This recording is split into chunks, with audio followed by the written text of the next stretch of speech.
वालेकुम अस्सलाम sir. Okay जी, तो स्टार्ट करते हैं। अभी सबसे पहले आप लोग ये करें कि आप लोग अपने जो है माइक्स उनको म्यूट कर दें और जब ज़रूरत होगी तभी उसको अनम्यूट करना है, और वो कोई 15-20 मिनट बाद ही उसकी ज़रूरत पड़ेगी जब हम क्वेश्चन आंसर सेशन स्टार्ट करेंगे।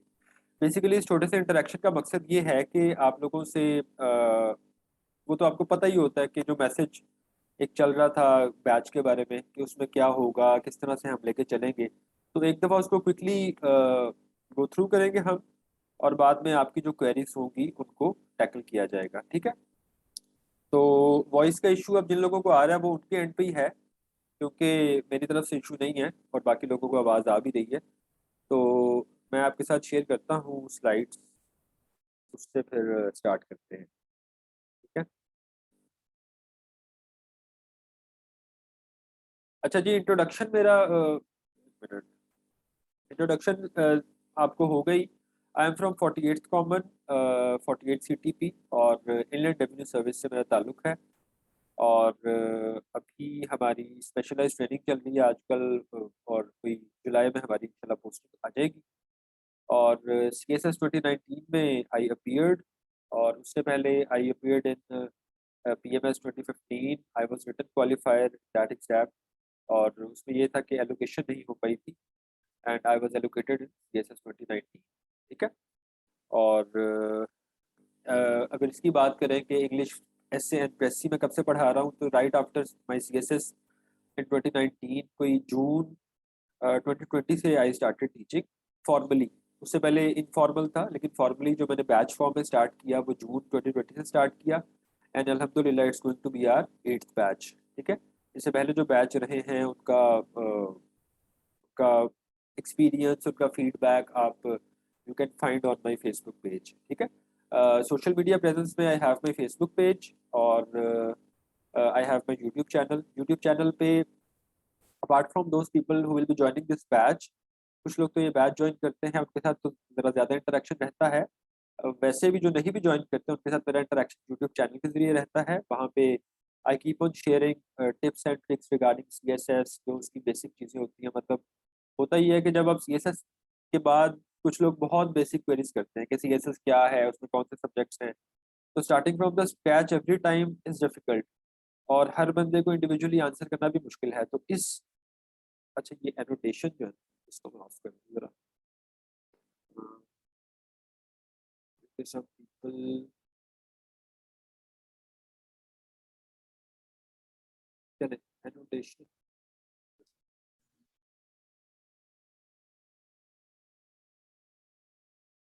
चले खैर कंटिन्यू करते हैं। मुझे मिल नहीं रहा इसमें। तो उसमें यह मकसद था कि हर बंदे की जो बेसिक क्वेरीज हैं वो एड्रेस हो जाएं, क्योंकि वो इंडिविजुअल लेवल पे एड्रेस करना मुश्किल होता है बाज़ औक़ात। तो चलिए जी स्टार्ट करते हैं कि what this essay precis session is going to be about. आप लोगों में से जो लोग CSS 2022 के लिए प्लान कर रहे हैं, they might have cleared an MPT, और thankfully that was not that difficult. MPT इतना मुश्किल नहीं था, और एक नॉर्मल लेवल का ही था, तो ज़्यादातर लोगों ने होपफुली उसको क्वालिफाई कर लिया होगा।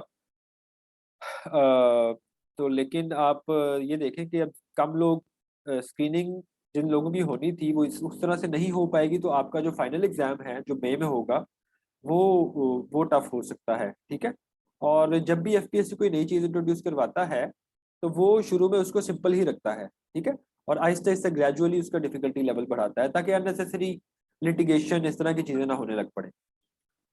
अच्छा जी, ये एनोटेशन को ऑफ करना चाहिए मेरा ख्याल है, डिसेबल। ठीक है जी, ये पता नहीं लोग जूम मीटिंग में आते हैं तो लाइनें मारना शुरू कर देते हैं, तो that speaks volumes for their seriousness.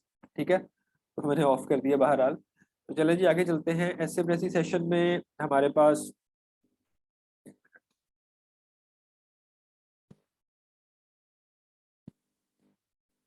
Ji slides move कर रही हैं आपके पास? ठीक है, यस। ओके। बाद का ऐसे होता है कि स्लाइड्स मूव नहीं कर रही होती हैं, आप आगे जा रहे होते हैं। अच्छा, इसमें इंग्लिश ऐसे में जैसा कि आपको पता है, needless to mention we have outline.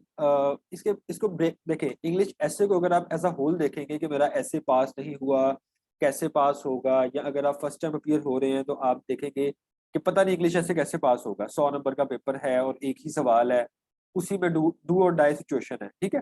तो लेकिन अगर if we break that down into smaller components, smaller chunks, तो ये कुछ भी नहीं रहेगा, ये बहुत आसान हो जाएगा, ठीक है।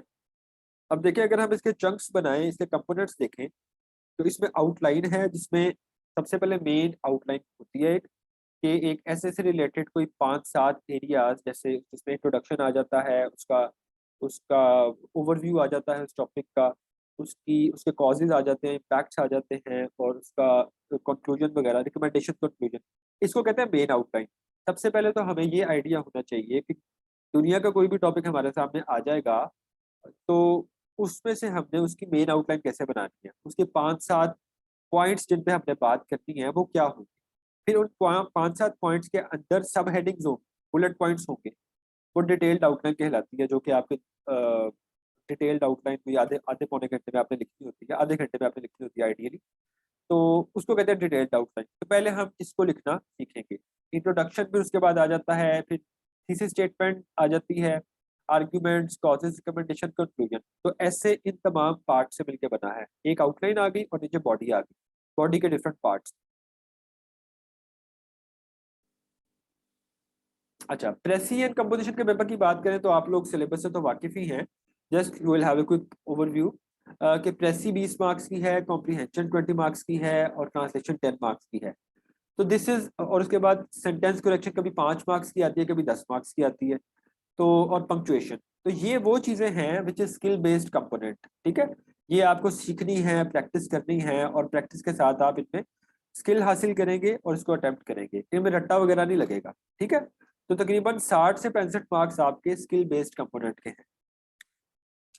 क्रैमिंग पार्ट को देखें, जो रट्टा रट्टा से रिलेटेड है, मेमोराइजेशन से रिलेटेड है, आपकी वोकेबलरी है, जीआरई वर्ड लिस्ट आपको करनी पड़ेगी, उसमें वो मैं शेयर कर दूंगा आपके साथ।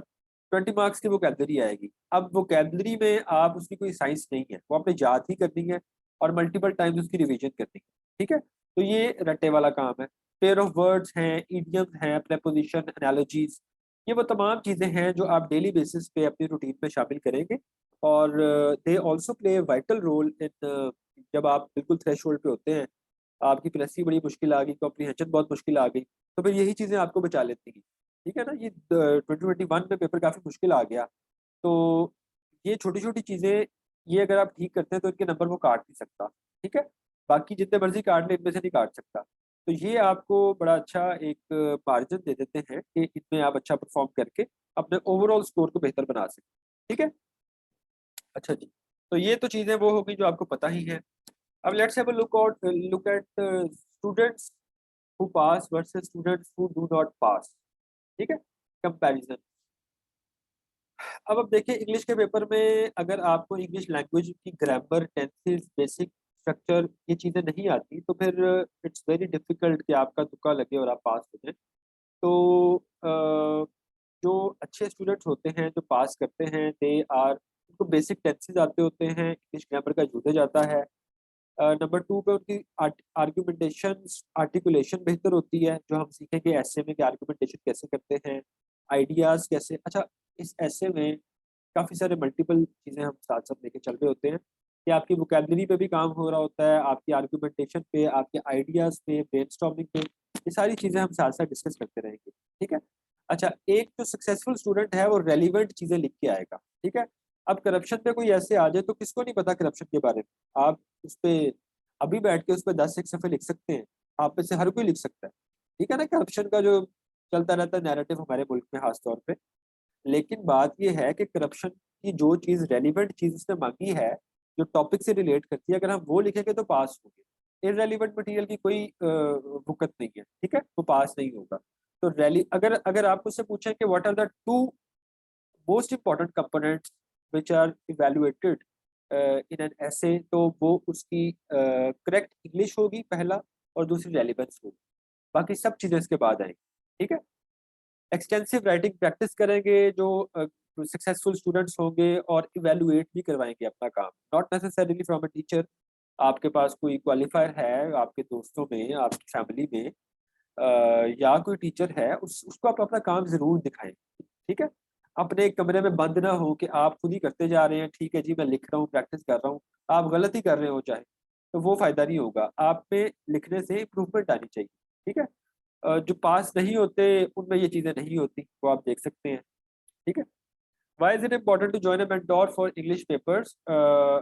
अच्छा, अब देखें क्यों ज़रूर सीएसएस वैसे भी तो हो सकता है, घर पे बैठ के हम उससे तैयारी करें तो उसमें भी तो हो सकता है। उसमें लाज़मी क्यों है कोई सेशन जॉइन करना? बात ये है कि अगर तो आपको एस्से का स्ट्रक्चर पता है, किसी ने आपको फैमिली ने बता दिया, फ्रेंड सर्कल में बता दिया, किसी सीएसपी ने बता दिया, तो ठीक है, वेल एंड गुड। अगर आपको स्ट्रक्चर ही नहीं पता और आप ये सोचें कि मैं पहला एस्से जाके पेपर में लिखूँगा, तो that is a big absurdity, ठीक है? वो काम आपने नहीं करना। एस्से का एक स्ट्रक्चर है सीएसएस में जिसके मार्क्स मिलते हैं। आप ऐसी काफ़ी सारी एग्ज़ाम्पल्स देखेंगे जिनमें लोगों के 70 मार्क्स आते हैं प्रेसी में, लेकिन एस्से में फेल हो जाते हैं, ठीक है? तो क्या है, एस्से की डिमांड्स अलग हैं। एस्से में सिर्फ़ अच्छी इंग्लिश से काम नहीं चलेगा। एस्से का स्ट्रक्चर देखना है आपने, रेलेवेंस देखनी है, एक-एक चीज़, एक-एक कंपोनेंट पे काम करना है। तो इसलिए भी ज़रूरी है कि इसकी प्रॉपर एक गाइडलाइन ली जाए, अदरवाइज़ इट इज़ डिफ़िकल्ट, ठीक है? और आपको पता है कि एस्से और प्रेसी में फेलियर भी ज़्यादातर इन्हीं सब्जेक्ट्स में रहती है, ठीक है? पहले तो बहुत ज़्यादा रहती थी, अभी भी यही लीड करते हैं सब्जेक्ट्स। अब तो ख़ैर वो ज़रा मार्किंग क्राइटेरिया उसका टफ हो गया, वो बाकी सब्जेक्ट्स को भी शिकंजे में ले आता है, ठीक है ना? तो उसके बाद प्रेसी राइटिंग और कॉम्प्रिहेंशन ये भी स्किल्स हैं, जो कि आपको पहले इनके रूल्स की गाइडलाइंस का पता होना चाहिए, फिर ही आप करेंगे। अभी आपको पता ही नहीं है प्रेसी बनाते कैसे हैं, तो खुद से आप उसकी प्रैक्टिस करेंगे तो वो फ़ायदा नहीं होगा, ठीक है? तो writing practice, ongoing evaluation, mock test और फिर जब आप एक बैच में एक बच्चा घर में अकेला तैयारी कर रहा है और कोई 5-7 लोगों की क्लास में, 10-15 लोगों की क्लास में वो काम कर रहा है, तो एक मोटिवेशन, एक-दूसरे से आप सीखते हैं, पीयर लर्निंग होती है। एक आपको पता है आप एक-दूसरे से एक्सचेंज करते हैं कि आप क्या तैयारी कर रहे हो, आप कैसे कर रहे हो। तो डिस्कशन से भी आप काफ़ी सारी चीज़ें नोट्स एक्सचेंज करते हो, तो काफ़ी सारी चीज़ें आप सीखते हो। तो इसीलिए बेहतर रहता है कि इंस्टेड ऑफ सिर्फ़ खुद से ऑन योर ओन डिपेंड करने की बजाय आप इसमें किसी की गाइडलाइन ले लें, ठीक है? अच्छा जी, अच्छा अब हमारे सेशन में ऐसा क्या होगा? What differentiates us from the rest of the people, ठीक है? सबसे पहले तो हम कैसे लेके चलेंगे लर्निंग टू राइट एसेंशियल ऐसे के जो 5-7 कंपोनेंट्स की मैंने बात की, उनको हम स्टेप बाय स्टेप लेके चलेंगे। हर क्लास में उन पे डिस्कशन होगी। हम पहले आउटलाइन लिखना सीखेंगे, मेन आउटलाइन, फिर डिटेल्ड आउटलाइन, फिर introduction, thesis statement, one by one. हर चीज़ की आपको क्लास में भी आप प्रैक्टिस कर रहे होंगे, आपकी असाइनमेंट्स की फॉर्म में भी वो हमारे सामने आ रही होंगी। तो अगर तो आप साथ-साथ इस चीज़ों को लेके चलेंगे, एक-एक कंपोनेंट को, हर कंपोनेंट में आपकी मास्टरी आ जाएगी और ऐसे बहुत आसान हो जाएगा लिखना, ठीक है? उसके बाद हम क्या करेंगे तीसरा पॉइंट है essential focus on skill based portion of precis paper. Precis का जो रट्टे वाला पार्ट है वो तो आपकी ज़िम्मेदारी है, ठीक है? उसमें मैं अब आपको पेयर ऑफ वर्ड्स तो नहीं याद करवा सकता, लेकिन जो मैं कर सकता हूँ वो ये है कि प्रेसी की हम प्रैक्टिस कर सकते हैं क्लास में, आपको असाइनमेंट्स दी जाएँगी, कॉम्प्रिहेंशन है, ट्रांसलेशन है, करेक्शन ऑफ सेंटेंसेस है। तो जहाँ तक स्किल बेस्ड कंपोनेंट का ताल्लुक है प्रेसी का, वो उस पे हमारा काफ़ी ज़्यादा फोकस होगा।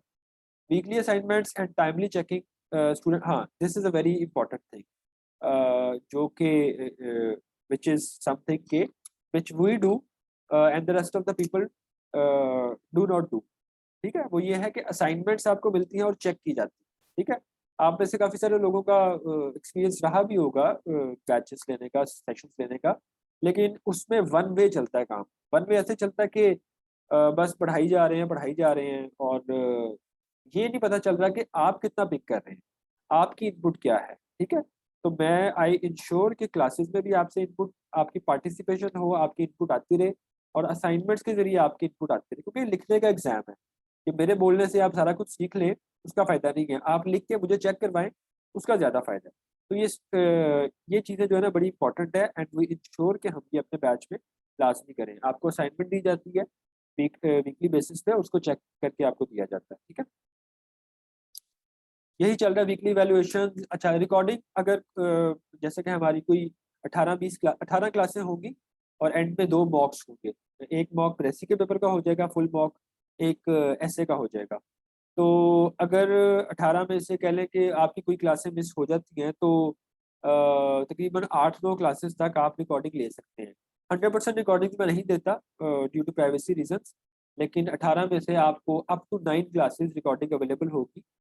इन केस के आपका कोई टाइम क्लैश आता है, कोई कहीं शादी में जाना है, कोई कहीं जाना है, तो वो रिकॉर्डिंग की फैसिलिटी भी अवेलेबल है। Teaching the skill not selling A formula. हाँ, इसमें मेरी कोशिश ये होती है कि आपको ऐसे लिखना सिखाया जाए, आप पे स्किल डेवलप की जाए। ये नहीं कि आपको मैं बने बनाए एसेस दे दूँ कोई 5-10 और कहूँ ये मेरे ऐसे हैं, ये पकड़ें, इनको रट्टा लगाएँ और पेपर दे दें। उसका तो फ़ायदा नहीं है। तो मकसद ये है कि आपको स्किल सिखाई जाए, बाकी आपकी क्रिएटिविटी को, आपकी ओरिजिनैलिटी को प्रिज़र्व किया जाए और वो आप उसकी बेसिस पे पेपर दें। आपको मेथड सिखा दिया जाए, फ़ॉर्मूला ना दिया जाए। फ़ॉर्मूले से मुराद के वही 5-10 ऐसे ये कर लें, इसमें से आ जाएगा, वो काम हम नहीं करते, ठीक है? फिर आपके एग्ज़ाम क्योंकि अब करीब ही हैं मई में, तो will have complete follow up till exam इंशाल्लाह। So that was all about ये कुछ मैंने ऐड किए थे जब मैंने प्रेज़ेंटेशन बनाई थी, कुछ प्रीवियस बैचेज़ के स्टूडेंट्स के रिव्यूज़ हैं। ये तो अब माशाल्लाह ये तो शुरू-शुरू में था, अब तो काफ़ी ज़्यादा है। अब तो कोई 35 के करीब वहाँ पे रिव्यूज़ मौजूद हैं। मैं ये करता हूँ कि जब बैच मेरा ख़त्म होता है तो स्टूडेंट्स को कह देता हूँ कि अपना एक ऑनेस्ट इम्पार्शियल रिव्यू दे दें, ताकि दूसरे लोगों के लिए डिसीज़न लेना आसान हो। क्योंकि मार्केट में हर किस्म के लोग हैं, तो इट्स वेरी डिफ़िकल्ट टू एस्certain कि क्या ठीक है, क्या नहीं। तो ये कुछ रिव्यूज़ ये हैं, बाकी आप फेसबुक पेज पे भी देख सकते हैं। Questions and feedback are welcome. अ, अच्छा, क्लासेस का क्लासेस या तो इसी हफ्ते के एंड से स्टार्ट हो जाएंगी या 11 मार्च से, ठीक है? ये थोड़ा सा टेंटेटिव है, तो वो ग्रुप में आई इंटीमेट, ठीक है? या इस फ्राइडे से कमिंग से, या मैक्सिमम उससे अगले से, ठीक है? An investment in knowledge pays the best dividend. That's all about the presentation. इसको करते हैं बंद और now let's talk to you people. ये क्या है जी, यहाँ पे सवालात आना शुरू हो गए हैं। You are not audible, I hope I was audible. अस्सलाम वालेकुम। कोई अभी स्टार्ट करे तो 2 मंथ्स में कर लेगा। अच्छा जी, तो now the house is open for question and answer session. करेंगे आप ये कि आप लोग या तो उसको लिख के भेजेंगे यहाँ पे, अभी हमारे पास काफ़ी टाइम है, ज़्यादा टाइम हमारे पास है, कोई 8:55 तक तो टाइम होगा। तो दूसरा आप हैंड रेज़ करेंगे जिन्होंने वैसे बोल के पूछना है, तो जिन्होंने बोल के नहीं पूछना वो यहाँ पे लिख सकते हैं चैट में, ठीक है? हैंड रेज़ करेंगे, I will call your name और फिर आपको आप पूछ सकेंगे अनम्यूट करके, ठीक है? तो let's start with the ones जो यहाँ पे आए हैं चैट में। सर सेशन ऑनलाइन ही होगा? जी बिल्कुल ऑनलाइन होगा। अभी जैसे हम इंटरैक्ट कर रहे हैं, इसी तरह से सेशन ऑनलाइन होगा। उसके बाद कोई अभी स्टार्ट करे तो 2 मंथ्स में कर लेगा। कोई बेसिक, कोई अगर बुनियाद नहीं है, फाउंडेशन नहीं है, तो ओवरऑल सीएसएस इन 3 माह में करना मुश्किल काम है, ठीक है? निशान के लिए है ये मैसेज कि अभी सिर्फ 3 माह में ही सीएसएस आप कर लें तो वो एक मुश्किल काम है। सीएसएस एक, देखें आप जो नॉर्मल डिग्रीज़ में आप 2-2 साल लगाते हैं, एक सादी-सी डिग्री, बीए की सादी-सी डिग्री है, बीकॉम की सादी-सी डिग्री है, उसमें आप 2 साल देते हैं। तो सीएसएस आप कहें कि 3 माह में हो जाए तो वो ये थोड़ा-सा डिफ़िकल्ट है, उसमें फिर वो क्वालिटी नहीं आती और कॉम्पिटिशन इतना ज़्यादा है कि आप उसमें उस तरह से परफ़ॉर्म नहीं कर पाते। तो 3 माह में इट्स वेरी डिफ़िकल्ट, ठीक है? इम्पॉसिबल नहीं है लेकिन मुश्किल होगा काफ़ी। अच्छा जी, और हाँ, अगर सिर्फ़ बाकी सब्जेक्ट्स तैयार हैं, सारा कुछ सिर्फ़ इंग्लिश ऐसे प्रेस ही रहता है, तो फिर अगर इनको आप 2-3 माह टिक के लगा लें, इन्हीं को दें टाइम ज़्यादा, तो फिर ये सब्जेक्ट्स हो सकते हैं, ठीक है? सारे सब्जेक्ट्स मुश्किल है। अच्छा, अगला सवाल आया जी, इसके बाद फैसल का सवाल भी लेते हैं। ट्रांसलेशन भी करेंगे सर हम, क्योंकि तहसीलदार की पोस्ट भी आई है। जी, जी, ट्रांसलेशन इसमें वो है, ट्रांसलेशन का एक कंपोनेंट है प्रेस के पेपर में, तो हम ट्रांसलेशंस की भी प्रैक्टिस करेंगे। वो ज़्यादा मुश्किल नहीं होता, दैट्स ईज़ी। सर जिसकी इंग्लिश इतनी स्ट्रॉन्ग नहीं है वो अटेंड कर सकता है ये सेशन? हाँ, उसके बारे में ये है कि आपको टेंसेस आने चाहिए, ठीक है?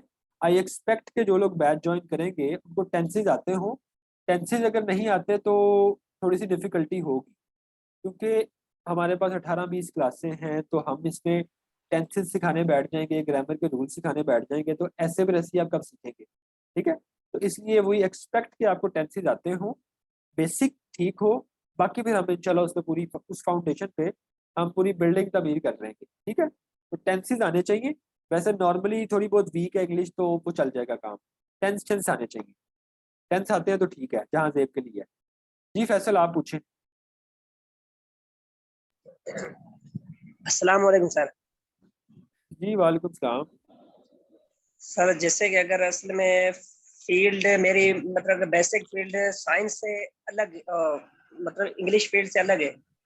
ठीक है। तो मेरे बेसिक कंप्यूटर है और वोकेब का मसला है, तो मतलब ग्रे में मुझे आ रही है, टेंस पड़े हुए हैं। तो ठीक है। आगे मैं इसमें मतलब चल सकता हूँ? आपका क्या बैकग्राउंड है, क्या डिग्री है? सर मेरे मैथमेटिक्स है। हाँ तो कोई मसला नहीं है, साइंस बैकग्राउंड वाले इंजीनियर्स डॉक्टर्स सब लोग करते हैं, और टेंसेस वगैरह आपको आते हैं तो फिर मसला नहीं है। बल्कि इन लोगों को, ये साइंस वालों को, इंजीनियर्स को, डॉक्टर्स को ज़्यादा पढ़ने की आदत होती है। तो सीएसएस हर बंदे के लिए इक्वल अपॉर्चुनिटी है, हर बंदा कर सकता है। उसके मुताबिक सब्जेक्ट्स भी मिल जाते हैं, उसके मुताबिक आपके एप्टीट्यूड के मुताबिक सब्जेक्ट्स हैं ऑप्शनल्स। तो उसमें ऐसा कोई नहीं है, रुकावट नहीं है। कोई भी डिग्री आपकी सीएसएस के लिए रुकावट नहीं है। हर डिग्री में उसके मुताबिक सब्जेक्ट्स मिल जाते हैं और आप बिल्कुल कर सकते हैं। ठीक है। अच्छा, ये एक मुझे लिख के सवाल आया है, काफ़ी lengthy. Advocate Ayesha Mushtaq, Assalamualaikum. I'm going to appear for 2023, but at the same time, I'm having departmental competitive exams. So, wanna join this? Acha, as the basic requirement of English paper is same except direct and indirect narration, could you be able to include this particular thing as well in this session? अच्छा, direct and direct क्योंकि आ नहीं रहे, तो वो उसमें आप मेरे से इंडिविजुअल थोड़ी सी गाइडलाइन ले लीजिएगा। क्लासेस में फिर हम उसको शामिल नहीं करेंगे क्योंकि वो आते नहीं हैं, आप 2-4 सालों से वो आ नहीं रहे। तो वो इंडिविजुअल बेसिस पे आप जब उसकी प्रैक्टिस करें किसी भी ग्रामर बुक से, तो I can guide you. Classes में एज अ होल हम उसको लेके नहीं चलेंगे। ठीक है। ये आप आयशा का हो गया। How to improve vocabulary power. ठीक है, वोकेबलरी पावर कैसे बनाई जाए? वोकेबलरी के लिए एक ही तरीका, उसको याद किया जाए और उसको मल्टीपल टाइम्स रिवाइज किया जाए। उसके लिए आप डिफरेंट टेक्निक्स यूज़ कर सकते हैं। फ्लैश कार्ड बना लें, उसके आगे इंग्लिश का वर्ड लिखा हो, पीछे उसके उर्दू का वर्ड लिखा हो। ठीक है, फिर उसको अपनी लैंग्वेज बोलने में, स्पोकन में यूज़ करें, उसको राइटिंग में प्रैक्टिस करें और मल्टीपल टाइम्स रिवाइज करें। तो वोकेबलरी का, क्योंकि वो रट्टे से ताल्लुक है, याद दहानी से ताल्लुक है, मेमोराइजेशन से, तो वो जितना ज़्यादा आप याद करेंगे उतनी ज़्यादा आपकी अच्छी होती जाएगी। और डेली बेसिस पे आप अखबार वगैरह पढ़ें, तो उससे भी आपकी वोकैबलरी जो है ना, ओवर द टाइम बढ़ती जाती है। ठीक है। अच्छा, एक और आया जी, वकार अनीस का। काफ़ी सारे आ गए हैं सर। अगर वोकैबलरी में अगर वीक है तो याद करने से बेहतर हो जाएगी। Sir I did BS in telecommunication engineering but confuse in subject selection, I belong to Balochistan.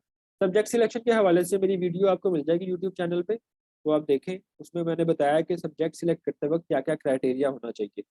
आपका एकेडमिक बैकग्राउंड, आपका इंटरेस्ट लेवल और स्कोरिंग का ट्रेंड थोड़ा सा, तो ये सारी चीज़ें मिला के एक इसका ऑर्डर है, उसको आपने देखना है। उस हवाले से आपने उसको चूज़ करना है। ठीक है, उस पर हम ज़्यादा बात नहीं करते।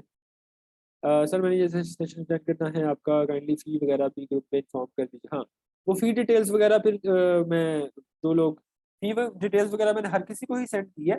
जिसका भी मैसेज आता था, तो वो जो मैंने एक मैसेज बनाया हुआ था वो सबको ही चला जाता था, ऑटो। तो उसमें सारा कुछ मेंशन है। ठीक है, बहरहाल फिर भी मैं, जिसको पूछना हो वो मुझे मैसेज करे, मैं बता दूंगा। जी, Taimur, Taimur Lodhi. Assalamu alaikum, sir. जी वालेकुम सलाम। अच्छा sir, I appeared in CSS 2019 right. and I got around 630 marks, but I failed essay. Sir मैंने कुछ essay चेक भी करवाए थे लोगों को, मुझे उसका अच्छा फीडबैक मिला, पर जो मेरा CSS एग्जाम था उसमें I got only 15 marks. मैंने कुछ आउटलाइन जो लिखी थी उसको भी मैंने एक तरह आके खुद लिखा, उसको भी लोगों से चेक करवाया कि इसमें कोई इशू आता है। तो लोगों ने मुझे कहा कि इसमें इतना ज्यादा इशू नहीं है, आपकी ऐसे की सिलेक्शन हो सकती है इशू हो, कि आपने जो ऐसे सेलेक्ट किया है वो बहुत ज्यादा अटेम्प्ट हुआ या इस तरह की कोई बातें। तो इज इट ट्रू कि ऐसी चीज भी फर्क डालती है आपके ऐसे को? और ये जो इतने लो मार्क्स आते हैं कि आपकी इंग्लिश भी ठीक है, मतलब आप, मैं नहीं कहता कि बहुत अच्छी इंग्लिश हो, आर्गुमेंटेशन आपकी ठीक आ रही है, लेकिन उसके बावजूद आपके जो 10 मार्क्स, 15 मार्क्स, 7 मार्क्स लोगों के आ रहे होते हैं, इसकी क्या रीजन है? और ये सिलेक्शन वाली बात को भी अगर आप थोड़ा सा बता सकें। हाँ बिल्कुल। आप मुझे ये बताएं कि आपने कौन सा ऐसे सिलेक्ट किया था? डेमोक्रेसी वाला किया था उस साल? Yes sir, yes sir. और आपके प्रेसी में कितने मार्क्स थे? उसमें अच्छे मार्क्स होंगे। सर आई गॉट 63 इन प्रेसी। हाँ हाँ। तो वो देखिए, अभी मैंने मेंशन भी किया था अभी बताते वक्त ना, कि मतलब देयर आर सर स्टूडेंट्स के वो उनके बड़े अच्छे मार्क्स आते हैं प्रेसी में, लेकिन ऐसे में, अच्छा ऐसे में बात ये है कि आपने अभी वैल्यूएशन भी करवाई है, मुझे तो आइडिया नहीं है अब क्या स्टेटस है, तो आप कह रहे हैं कि अच्छा है, तो उसमें यही है क्योंकि फंडामेंटल मिस्टेक्स जब हो ना तब इतने कम मार्क्स आते हैं, जैसा कि आपने टॉपिक को हिट नहीं किया, आपने टॉपिक को सही से समझा नहीं। जो सर डेमोक्रेसी वाला टॉपिक था ना उस टाइम पे वो थोड़ा सा इसलिए ट्रिकी बन गया था, उसने इलिटरेसी को साथ जोड़ जोड़ दिया था, ठीक है। तो उस टाइम पे उसकी एक अच्छी आउटलाइन बनाना बच्चों के लिए चैलेंजिंग रहा था और इस टॉपिक में फेलियर भी ज़्यादा आई। अच्छा होता ये है कि टॉपिक वाली बात जो आपने की वो किसी हद तक वैलिड है, ठीक है। टॉपिक सिलेक्शन भी हम सीखते हैं इसमें ऐसे में, और मैं आपको बैच में भी यही बताता हूँ कि टॉपिक वो चुने जिसमें 1% भी एम्बिगुइटी ना हो, चाहे उसमें आपके पास कंटेंट थोड़ा कम हो, ठीक है। टॉपिक की सिलेक्शन बड़ी अहम है। अब आपने वो टॉपिक चूज किया, आपके पास उस ऐसे में इंफॉर्मेशन टेक्नोलॉजी वाला टॉपिक भी था कि अबेन और मून इस तरह से, उसमें आपके पास एक टॉपिक था classroom decide the future of the Nations, ठीक है। तो आईटी वाला टॉपिक आप लेते तो आप पक्के पास थे, ठीक है, जैसे आप बता रहे सर हैं कि सर आपकी सर मेरा बैकग्राउंड भी आईटी से है, लेकिन मेरे पास वही जो आपने बात की कि मेरे पास उस पर कंटेंट इतना ज्यादा नहीं था, तो आई थॉट कि मैं कंटेंट के पीछे मैं गया। वो इस चल जाना बात में था, सच्चाई है।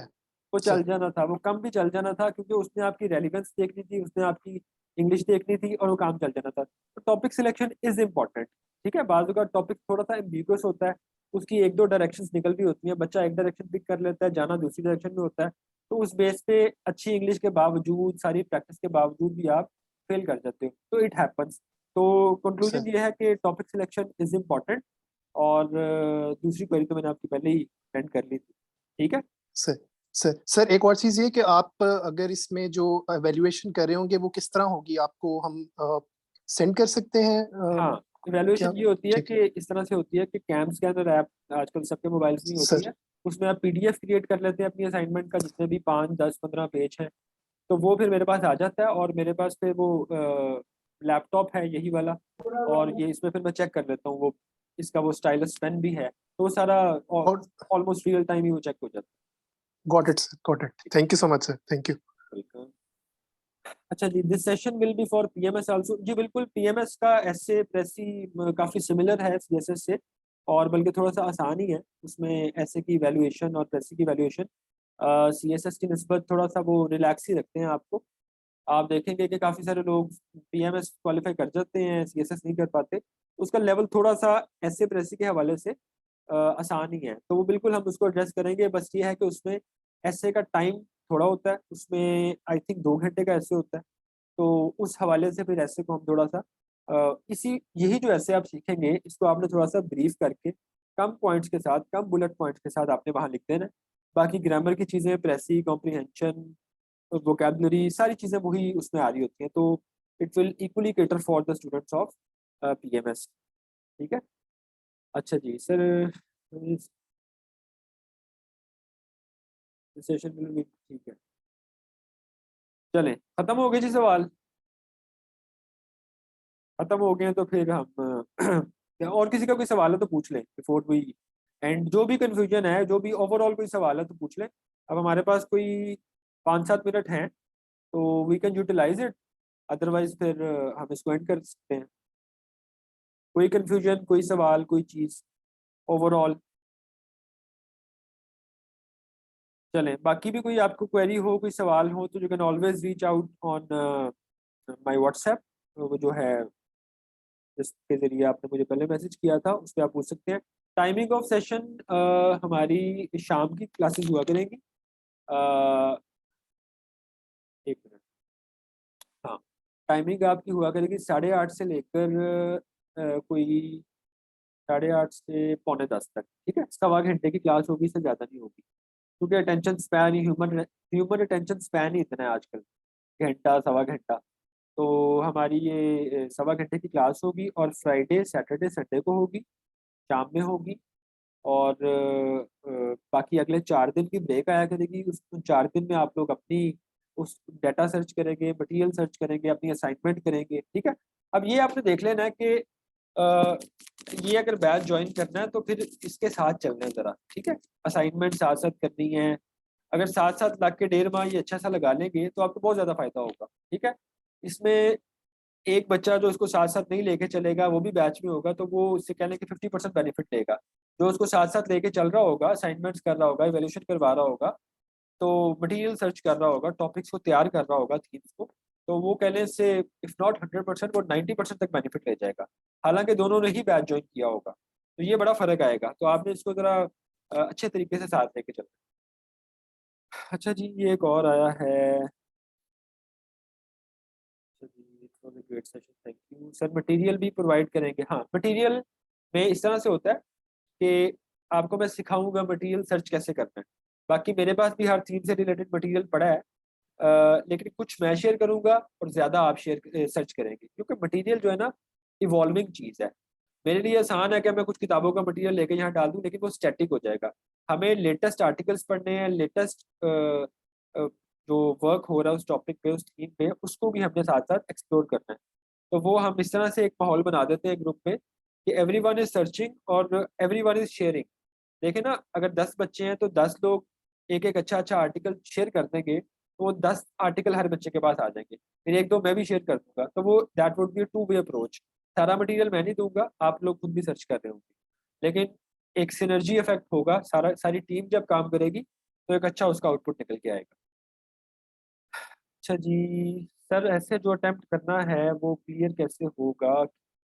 सर, ऐसे जो अटेम्प्ट करना है वो क्लियर कैसे होगा कि हमने टॉपिक के अगेंस्ट लिखना है या इसको सपोर्ट करना है? अच्छा, काफ़ी वो आगे का सवाल है, मतलब कि इसमें हम बैच में बात करते होते हैं। देखिए, इसमें मैं आपको अभी भी बता देता हूँ, अब मैंने छुपा के रखनी है चीज़ें, कि कभी भी आपने अपना वो जो है ना स्टेट नैरेटिव, जो एक स्टेट का नैरेटिव है, उसके खिलाफ नहीं जाना। यानी कि अगर आपको मसला कश्मीर पे ऐसे आ जाता है, आपने उसमें इंडिया का स्टांस से लिख देना, आपने पाकिस्तान का ही लिखना है, ठीक है? तो स्टेट नैरेटिव को, एक पॉजिटिव नैरेटिव को लेके चलना है। ग्लूमी, डार्क और पेसिमिस्टिक अप्रोच नहीं आपकी आनी चाहिए। तो ऐसा बहुत कम होता है कि आपको स्टांस इस तरह से आ जाए कि आपको दोनों इक्वली गुड लग रहे हो, आपको ज़्यादा पता चल जाता है कि मैंने किस तरफ जाना है। तो आपने पॉजिटिव, ऑप्टिमिस्टिक और स्टेट का जो स्टांस है उसको सपोर्ट करना है, ठीक है? इसमें हम ज़्यादा बात नहीं करेंगे ड्यूरिंग आवर क्लास में इंशाल्लाह। ये नूरुल ऐन का सवाल था, ठीक है? आयशा का है, sir if you could please share an outline of session that what's gonna be the first thing to learn and what will be the next till the end of the whole session. हाँ, good question. हमारा ऐसे होगा कि पहली class में हम main outline को लेकर चलेंगे, मेन आउटलाइन, फिर उसके बाद थीसिस, अगली क्लास में थीसिस स्टेटमेंट, फिर उसके बाद डिटेल्ड आउटलाइन, उस पर एक दो क्लासें लगाएंगे, उसके बाद इंट्रोडक्शन लिखना, उसके बाद definition, overview paragraph, argument paragraphs, causes paragraphs, recommendation paragraphs और कंक्लूजन पैराग्राफ। तो ये स्टेप बाय स्टेप, ये कह लें कि एक एक क्लास में हम ये एक एक काम कर रहे होंगे, और इसके साथ साथ हम प्रेसी का भी कुछ ना कुछ लेके चलते होंगे। यानी अगर हमने आज मेन आउटलाइन पर काम किया है, तो साथ हमने एक प्रेसी लिखना भी सीख लिया है, एक पास पेपर की प्रेसी की प्रैक्टिस भी की है, साथ करेक्शन ऑफ सेंटेंसेस भी की है। सवा घंटे की क्लास में हम कोशिश करेंगे कि ब्लेंडेड अप्रोच होगी, एक ही टॉपिक से आप बोर नहीं होंगे, ठीक है? तो साइड बाय साइड हम प्रेसी को और ऐसे को साथ साथ लेके चल रहे होंगे। तो प्रेसी, कॉम्प्रीहेंशन, ट्रांसलेशन, ये सारे दूसरे पेपर के कंपोनेंट हैं जो हम साथ साथ लेके चल रहे होंगे। हर क्लास में हम थोड़ी बहुत वो भी कर लेते होते हैं, करेक्शन ऑफ सेंटेंसेस, उसका भी फ्लेवर आ जाता है। तो इस तरह से हम इसको लेके चलेंगे इंशाल्लाह, ठीक है?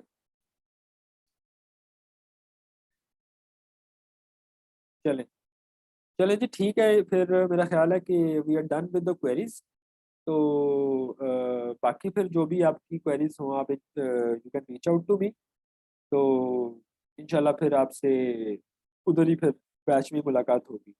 Thank you for the feedback, it was a good session for me as well. Interaction with students, aspirants is always good, ठीक है? अपना ख्याल रखें। तो हम इसको फिर कंक्लूड करते हैं, अगर कोई सवाल नहीं आया तो। जी, चलें फिर हम इसको कंक्लूड करते हैं। सी यू, अल्लाह हाफिज़।